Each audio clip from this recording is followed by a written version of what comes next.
Talk Book Thursday. Book Talk Thursday, take 2.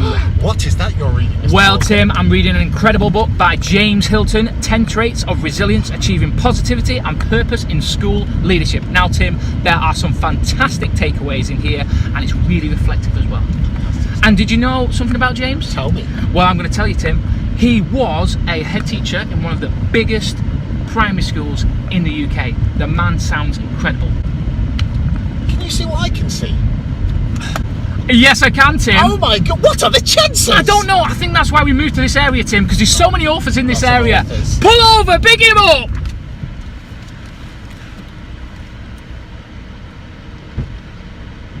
Don't think you can open the door, It's Tim. a sliding door. Sliding door. There you go. Trouble with the door. That was a good start. Yeah, good start. What are the Sliding chances? door. Please come in, sir. Yes, take a seat. We hope you have enough room. Got me in the middle. Yes, Yeah, that'd be but- absolutely amazing. One of our sayings is health and safety never takes a holiday, so if you pop your seatbelt on, that'll be tremendous. What are the chances? I know, what are the What are the chances? chances popping in and seeing you, sir? Brought the good weather with you. Oh, yes, we have. This That's is- something we always do, Tim, isn't it? We always guarantee two things: a badge and fantastic sunshine. That's they're our two biggest takeaways always. So, James, we've just been reading your book, and one of the key things that we'd love to get from you is just one of your key takeaways from the book. Key takeaways for me is it's about being proactive, I think. My first book, Leading from the Edge, was very much about stress management, Yes. and there were lots of tips in that for managing stress. I wanted to do something with 10 traits that would be more proactive, to get people to think about some of the traits of some really resilient leaders who I know have been leaders for a long time, Yes. and they have quite a lot of things in common. Mm-hmm. And we possess, I think, those traits, all of us, to some degree or another. But I actually think it's possible to build on them, not just to accept the level that you've got in that particular trait. So things like optimism. Yes. We tend to think of people as either being optimistic or pessimistic, Mhm. polar opposites. But as with a lot of these things, I don't think you are either complete optimist or a complete pessimist. I think we can both, we can all be both of those things in different measures, Yeah. at different times. That's tremendous. And Tim, would you like to say one of your takeaways from the book? One of my takeaways, and we can do this in two takes, but one of my takeaways is what I liked from your book was the amount of time that you're able to reflect. Yeah. And so when I'm reading a book often, I have these ideas in my head and I think, oh, let's write them down. And sometimes we get so interested in the book, we keep on reading, we forget those moments to reflect. Now, in this book, you provide so many opportunities to reflect.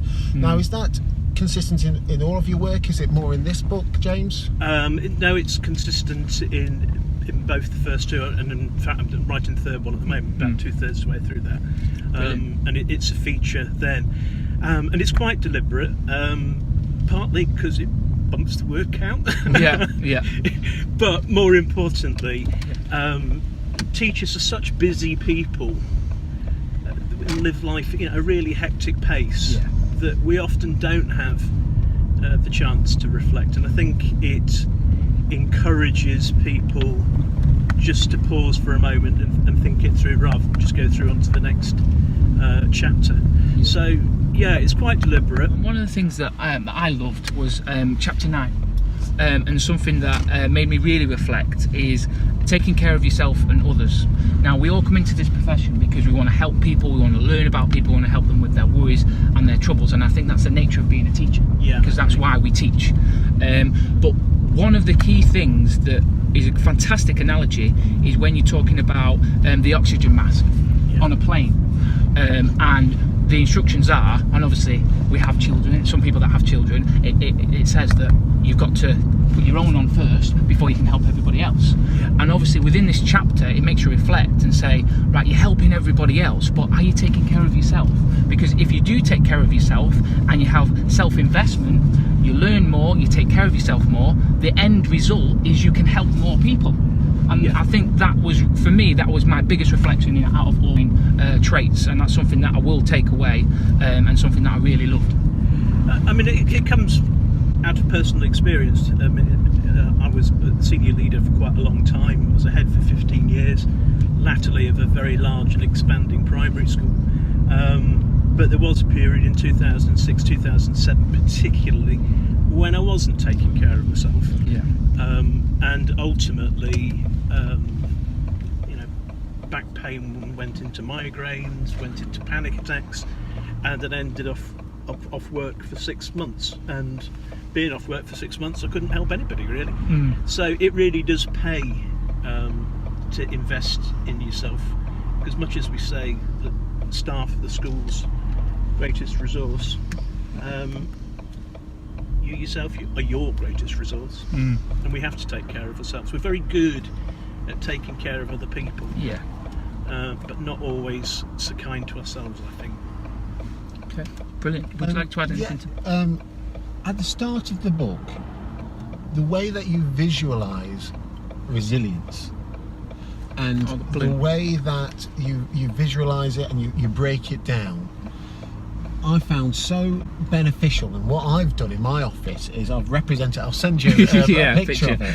And the idea is the way you break down resilience, I found absolutely incredible. And did you have that idea first, and is that what inspired the book, or from writing the book did that visual image come at the end? It came out of a conversation with a former colleague and head teacher, and she was talking about the idea we put ourselves under such pressure at times to be good in all areas, to excel in all areas, to be strong in all areas, and actually that's not terribly practicable.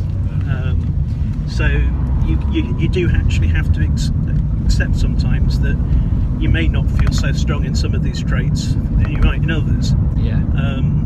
But the analogy is, that you need to have enough of these traits going at any one time to actually keep you afloat, but also to try and find ways through some of the practical exercises in the book to perhaps pump a little bit of air back into the balloons, if you like, of resilience that you're not feeling so great on at any one particular time. That visual image that you create in those first chapters of exactly what you've stated, I just found absolutely brilliant. I've never thought of it like that before, and it literally sucked me in so much into the book straight away.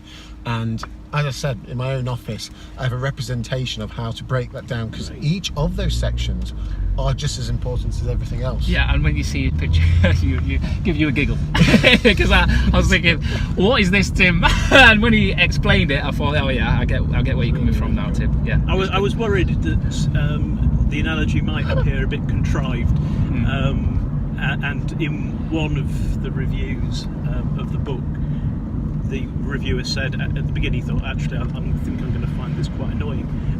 But he said, actually, no, it didn't. Yeah. It does actually work. It does. Yeah.